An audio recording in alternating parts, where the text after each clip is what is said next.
Hi mga love, I'm back!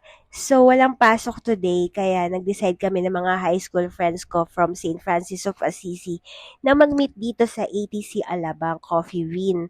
Ayan, magtitreat kasi si Libertine ng coffee dahil birthday niya nung mga nakaraan. And then, at last nakasama na sa amin si Lourdes Bida kasi laging busy siya sa mga kids niya, but kahit off yung yaya niya, nagbigay siya ng time para makasama kami. And super happy kami lalo.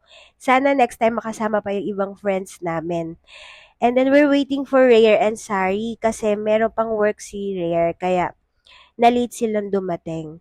Ayan, so dumating na yung mag-ina. Ayan, take a picture and then recap ng mga pinagchikahan, skincare, mga buhay-buhay, past and present, ganon.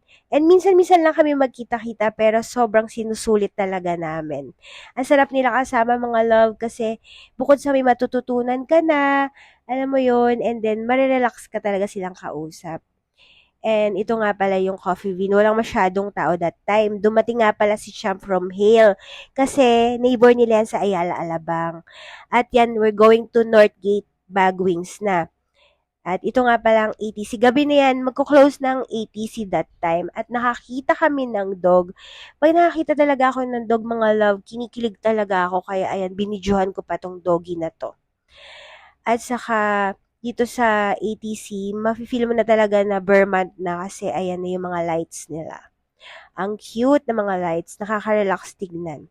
And then, nandito na kami sa Bagwings Northgate, 3,000 for unlimited food. Bye!